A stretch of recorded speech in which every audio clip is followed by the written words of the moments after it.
Hello, this is the Big Bear Butt narrating part 2 of a 3-part Heroic Violet Hold run. In this sequence we're going to have mostly single pull portals where you have one elite that appears, and so long as that elite is alive the portal stays open, and as soon as he's dead the portal will close, and there will be trash coming through periodically, so there will still be a couple of minor little things to beat down.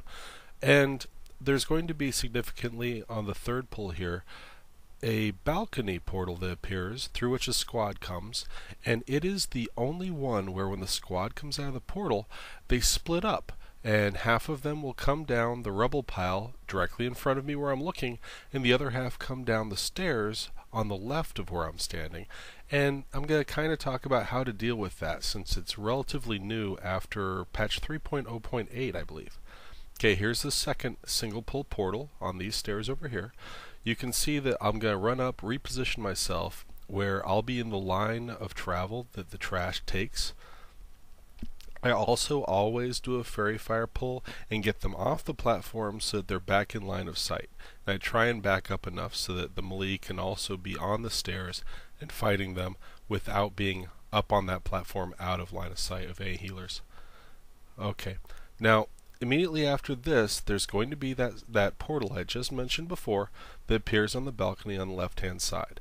A squad comes out of it, and every time, no matter what the composition of the squad is, some of them are now going down the rubble pile on the right of the portal, and some come down the stairs on the left of the portal.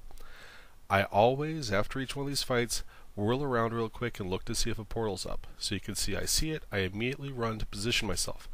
Normally, if you have a hunter, you can have the hunter be prepared to misdirect one of these groups onto you with a multi-shot, while you fairy fire on the other group, swipe on the other group, you gather them in. So you only really have to position for one of them. In those cases, I would have taken them right on those left stairs closer to the portal. However, without a hunter in the group, I prefer to have everybody fall back on this platform right in front of the door. They're going to have to regroup. They're going to kind of be straggled out a little bit still. The left group comes before the right group on the rubble pile, but they're still close enough together that you can get up here on this platform and you can gather up the ones that get to you first, and then the others are still going to be coming right to you because they're heading for the door also. So you gather them up. You again want to have your kill order. I prefer killing the sorcerers first because they're more squishy and I don't like the mind flay that they prefer to do to the ranged. And the stalkers last because I really get annoyed by their teleporting behind me, so I really don't feel like whirling around every time. Now, while we're looking at this setup and takedown of this single pull, I'm going to start describing some of the Zuramat the Obliterator fight you're going to be seeing in a couple minutes. Zuramat the Obliterator, also known as the Blueberry, is the boss that has one of the more difficult mechanics for groups to take care of if they're unfamiliar with the instance. He has 3 special abilities or special segments of his encounter. He summons void sentries. He casts a void shift on one individual that can be random and can be the healer or the tank. And he casts Shroud of Darkness on himself that lasts for 2 or 3 seconds.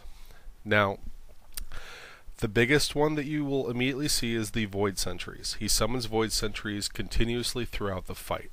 Every time he summons one, another pinprick of light appears, and it will look like a night elf who is dead in wisp form, kind of in a purple glow. That's what he'll look like to anyone who is not affected by Void Shift. These Void Sentries, these little wisps of light in a purple glow, are mobs that are ranged casters. They do shadow damage, and they are untargetable and unkillable by anyone except the person who is at that moment affected by a Void Shift damage over time spell. On to that. The boss will cast Void Shift on one particular person at random. It can be anybody, tank, healer, it doesn't matter. That person, for 15 seconds, will be suffering a damage over time effect, and that person will be able to see all those void sentries. They'll look like humanoids. They'll look like shadow casters. They'll actually have a body. They'll suddenly go from that wisp form to a body, and you'll see them all around you. They're ranged. They don't pull. they don't group up.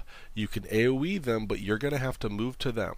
Whoever has Void Shift, whoever can suddenly see those bodies, has to run and focus on killing them as fast as possible.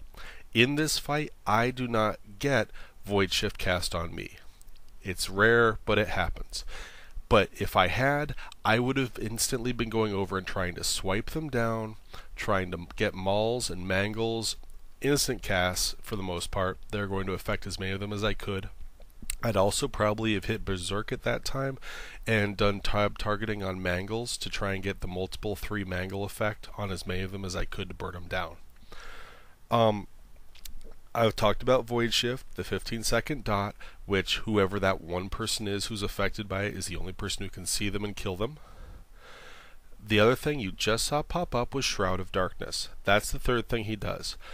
It's a self buff that he casts on himself. It lasts 2 to 3 seconds once it's cast, and during that period of time, any time you hit the boss, you get on you a stackable debuff that reduces the effective healing done to you by 20%. In heroic mode, it can go past 100%. What does this mean? If you're not paying attention, if he casts Shroud of Darkness on himself, and you keep wailing away on auto attacks or special attacks or anything like that, then every time you hit him, you get this debuff stacking on you. And every time healing done on you is reduced by 20%. And if you hit him 5 or 6 times, but while that debuff is still active, 7 times, 8 times, you could actually be taking 60% of healing done to you as damage. So yeah, you can see people go down fairly quickly, not just from the shadow damage being cast everywhere, but from having that debuff, which could actually cause damage to you rather than let you be healed by the healer. Okay, now that the boss is dead, we've all had fun. Everybody did a great job of killing those ads as fast as they could whenever they had Void Shift. Well, you've got wipe recovery.